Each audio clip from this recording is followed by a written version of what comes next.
There are certain kinds of mail that you never want to receive. An overdue bill, a draft deployment, a letter from Northwestern requesting more money. But in 2015, I received the most feared letter of them all, a jury duty summons. Sitting in a room with 11 strangers and deciding the fate of a random case, this sounded like hell. So I came up with an airtight excuse, went to the courthouse, and told the judge that I was the worst possible kind of juror, an aspiring comedy writer. I hope you don't make a script out of this, he replied. The entire courtroom erupted in laughter. My master plan backfired, and I was forced to join the jury. The trial began, and we learned the facts of the case. A married couple had an extra room in their house. They did the sensible thing and rented it out to a friendly gardener. Boring. But one day, the husband was high on meth and convinced the gardener was fucking his wife.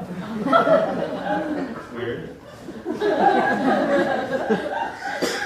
So that night, when the gardener came home drunk from the laundromat at 2 a.m., the method husband said, "Let's settle this, let's fight." What? So without any hesitation, the drunk gardener went into his car, grabbed a machete, and stabbed the husband in the chest. Holy shit. The defendant was hospitalized, the gardener was promptly arrested, and it was up to the 12 of us to decide if this was assault and/or assault with a deadly weapon. This was officially the craziest thing I'd ever heard. Wanting to make a strong first impression, the prosecution showed us a picture of the victim's chest wound covered in blood. After a lifetime of playing Mortal Kombat, this picture had no effect on me.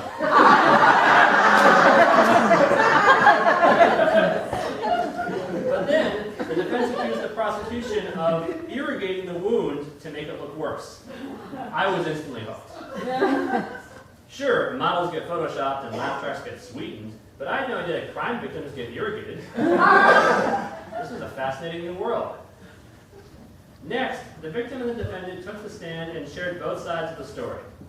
But since they were both El Salvadoran immigrants who didn't speak any English, all of their testimony had to be interpreted by middle-aged white ladies who kept interrupting. Interpreter correction, I didn't catch that.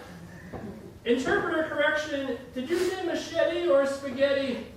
Interpreter correction, did you say fruta or puta?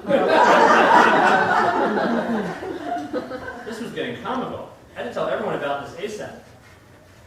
But due to contempt laws, we couldn't discuss the case with anyone. It was excruciating. I had to spend every day listening to a crazy tale of love triangles, drugs, and attempted murder, and then go home and pretend like it was just another day at the office. It was killing me. But not as much as the machete almost killed us. The trial continued, and by the end, things had devolved into a full-on shit show. My client didn't do it because no one does laundry at 2 a.m. Obviously, you never went to college because that's when you do laundry. These weren't good arguments, but damn, they were entertaining. After a week of lies, theatrics, and shenanigans, both sides rested and we were sent off to deliberate. We could finally discuss the case. But did we start with the important stuff? Of course not. We started with the gossip. Was the wife better looking than the husband? Why do all these people have machetes? And what kind of man does his laundry at 2 a.m.? For a trial about assault, the mood was surprisingly light. Once we got all the gossip out of our system, we took an initial vote, and it was the opposite of 12 angry men. Everyone wanted to acquit except me. I couldn't believe it. Were they watching the same trial? At one point, the defendant's own lawyer said, "I'm having trouble following your story."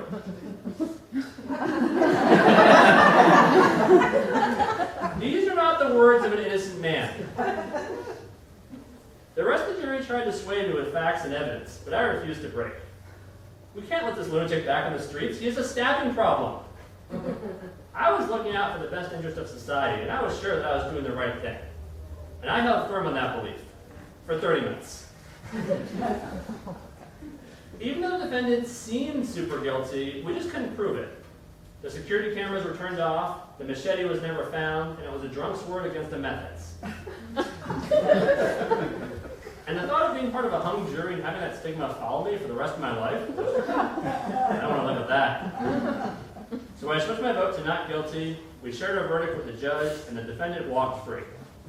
Sure, I wasn't able to convince the jury that he was guilty, but I was able to convince them that the prosecutor looked like Ryan Reynolds, So that felt like a win. And the defendant couldn't afford bail and had to spend several prior months in jail. So he probably learned his lesson and won't stab anyone for a while. Ultimately, I'm really happy that I had this experience. The case was bananas. I didn't have to go to my non-comedy day job, and I even got to play a minor role in the justice system. As far as I'm concerned, I wouldn't wish getting out of jury duty on my worst enemy. The next time you get called for jury duty, don't freak out.